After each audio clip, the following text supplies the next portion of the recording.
Assalamualaikum warahmatullahi wabarakatuh. Selamat pagi, siang, dan malam bagi kita semua. Semoga Allah Subhanahu wa Ta'ala senantiasa memberkahi setiap aktivitas yang kita lakukan sehari-hari. Pada kesempatan kali ini, saya akan membahas terkait tentang sejarah pemikiran ekonomi pada masa dinasti Turki Utsmani. Yang pertama kali yang akan kita bahas adalah bagaimana asal-usul dan perkembangan daripada Turki Utsmani itu sendiri. Nah, jika kita menapaki sejarah, kerajaan Turki Utsmani merupakan kerajaan terbesar dan paling lama berkuasa, yakni sekitar 6 abad lebih pada tahun 1281 sampai 1924 Masehi.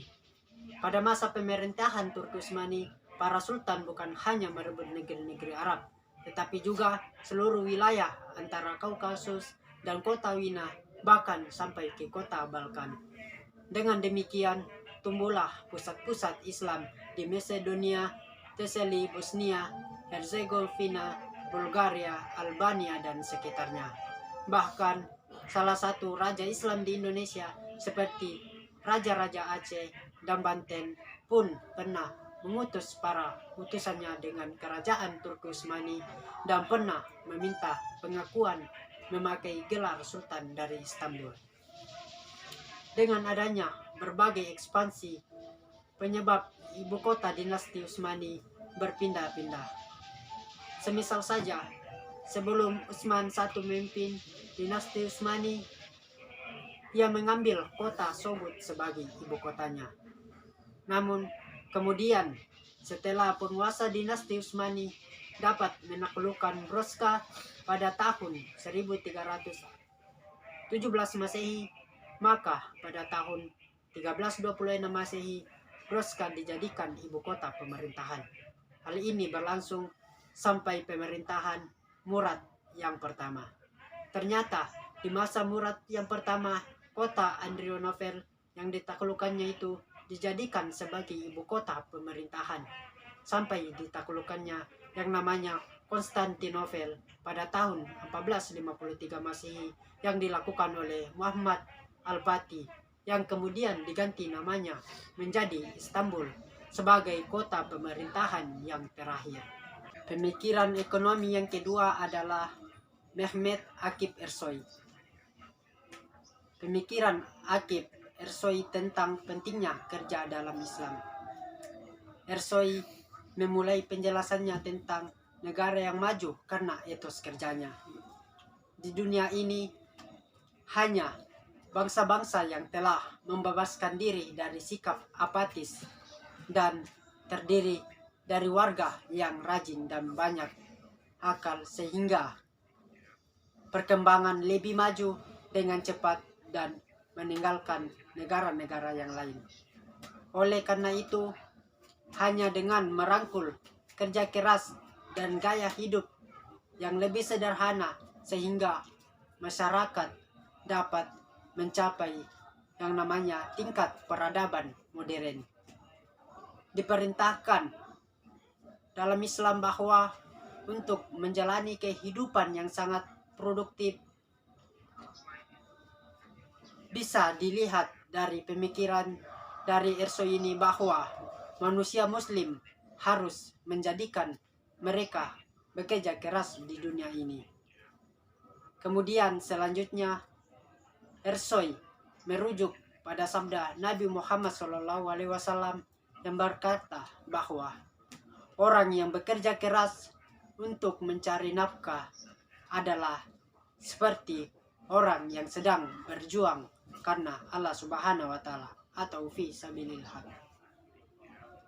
Kemudian faktanya bahwa salah satu pilar utama kehidupan seorang muslim adalah bagaimana menjadikan kemakmuran dan kemajuan. Jadi bekerja untuk memenuhi nafkah itu adalah diperintahkan oleh Islam sebagai bentuk penjagaan jiwa. Dari pendapatnya ini menjelaskan bahwa pentingnya kerjasama dan persatuan dalam ekonomi dalam suatu negara. Dengan kata lain bahwa pembagian kerja akan menjadi lebih produktif, baik secara efisien maupun efektif ketika dikerjakan bersama-sama demi mendukung pembangunan ekonomi yang lebih baik. Pemikiran ekonomi yang ketiga adalah lahir dari Said Nursi Baidozaman. Said Nursi Baidozaman dalam konsep rezeki dalam ekonomi, studi ekonomi Islam, yang mana konsep rezeki menjadi studi yang penting yang harus dikaji.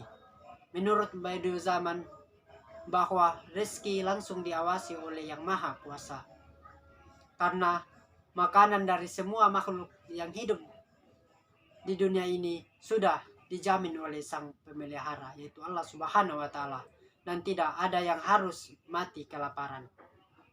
Nah, dari penjelasannya dapat dimengerti bahwa kebutuhan manusia itu datang dari rezeki dari Allah Subhanahu wa Ta'ala yang diberikan olehnya dengan ketentuan dan kadar yang sudah ditetapkan sesuai dengan usaha masing-masing dari manusia. Maka konsep kerja dalam ekonomi Islam bekerja untuk memenuhi kebutuhan hidup harus bergantung kepada Allah Subhanahu wa Ta'ala sebagai pengatur rezeki, yang kemudian diwujudkan dalam penerapan syariat-syariatnya. Kemudian ia membagi rezeki menjadi dua, yaitu rezeki yang hakiki dan metaforis. Nah, apa yang dimaksud dengan rezeki yang hakiki di sini, yaitu rezeki yang bercukupan untuk bertahan hidup. Hal ini dijamin oleh Sang Pemberi rezeki, yaitu Allah Subhanahu wa Ta'ala. Nah, yang kedua adalah rezeki yang metaforis. Rezeki metaforis di sini yaitu berlaku kesewenang-wenangan, kebutuhan yang tidak penting menjadi seperti yang penting, dan karena malapetaka kebiasaan dan tradisi, orang menjadi kecanduan dan tidak dapat melepaskannya.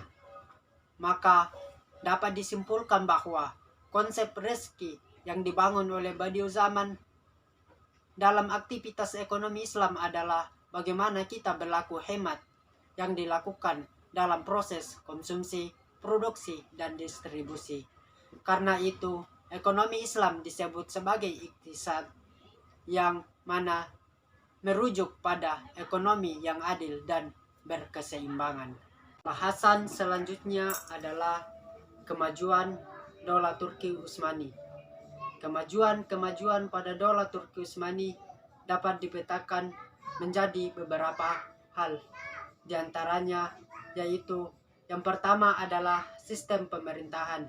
Nah, kita ketahui bahwasanya dari sistem monarki, yaitu pergantian kepemimpinan yang didasarkan pada garis keturunan, hal itu berubah menjadi sistem konstitusional, yaitu sultan sebagai kepala pemerintahan menjalankan roda pemerintahan berdasarkan undang-undang.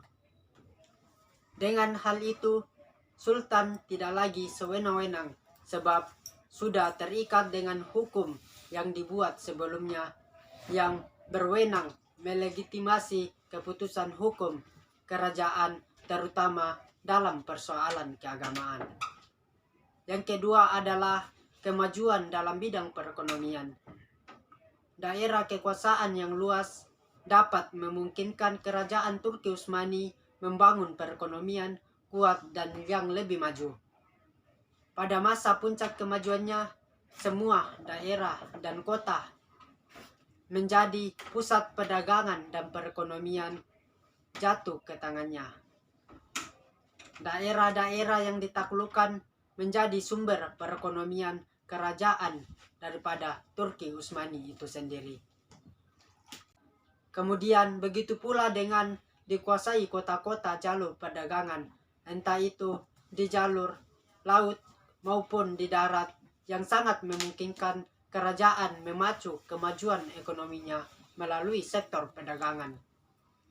Sektor perekonomian Turki Utsmani sebagian besar adalah berkiprah pada pertanian, yang kemudian didukung oleh sektor perdagangan dan sektor industri. Tanah-tanah pertanian merupakan sumber pendapatan negara yang utama yang dimiliki oleh negara. Sehingga setiap aktivitas perekonomian negara banyak difokuskan kepada pajak pertanian yang proporsi sumbangannya tinggi dalam keuangan publik Turki Utsmani. Kemudian yang ketiga adalah kemajuan dalam bidang ilmu dan budaya. Kita ketahui dalam wilayah Turki Utsmani muncul tokoh-tokoh penting dalam bidang kebudayaan seperti pada abad ke-16, 17, dan 18. Dalam bidang hukum berhasil mengangkat syariat Islam pada tingkatan yang lebih tinggi dibandingkan dengan yang diberikan oleh negara-negara Islam lainnya. Bahkan dalam arti tertentu, negara Islam pertama yang kemudian mencoba mengangkat syariat Islam sebagai hukum yang efektif bagi negara dalam aspek kehidupan. Kemunduran kerajaan Turki Utsmani. Nah, beberapa sebab kemunduran tersebut. Yang pertama adalah wilayah kekuasaan yang sangat luas. Kita ketahui bahwa administrasi pemerintahan bagi suatu negara yang memiliki cakupan wilayah yang sangat luas itulah sangat rumit dan kompleks. Sementara administrasi pemerintahan kerajaan Utsmani tidak beres. Di pihak lain, penguasa sangat berambisi menguasai wilayah yang sangat luas sehingga mereka terlibat perang terus-menerus dengan berbagai bangsa. Faktor yang kedua adalah heterogenitas penduduk. Sebagai kerajaan besar, Turki Utsmani menguasai wilayah yang amat luas. Wilayah yang luas itu didiami oleh penduduk yang beragam, baik dari segi agama, ras, etnis, maupun adat istiadat. Nah, untuk mengatur penduduk yang beragam tersebut dan di wilayah yang sangat luas itu diperlukan sebuah organisasi pemerintahan yang teratur. Kemudian, faktor yang ketiga adalah kelemahan para penguasa. Sepeninggal Sulaiman Al-Kanuni, kerajaan Utsmani diperintah oleh sultan-sultan yang sangat lemah, baik dalam hal kepribadian, terutama dalam hal kepemimpinan. Akibatnya, pemerintahan menjadi kacau. Kemudian, faktor yang keempat adalah budaya pungli. Kita tahu bahwa budaya pungli merupakan perbuatan yang sudah umum terjadi dalam kerajaan Utsmani. Setiap jabatan hendak diraih oleh seseorang harus dibayar dengan sogokan kepada orang yang berhak memberikan jabatan tersebut. Berjangkitnya budaya pungli ini mengakibatkan dekadensi moral yang kian merajalela yang membuat pejabat semakin rapuh. Demikianlah pembahasan terkait dengan sejarah pemikiran ekonomi pada masa dinasti Turki Utsmani. Semoga apa yang disampaikan dapat bermanfaat bagi kita semua. Wassalamualaikum warahmatullahi wabarakatuh.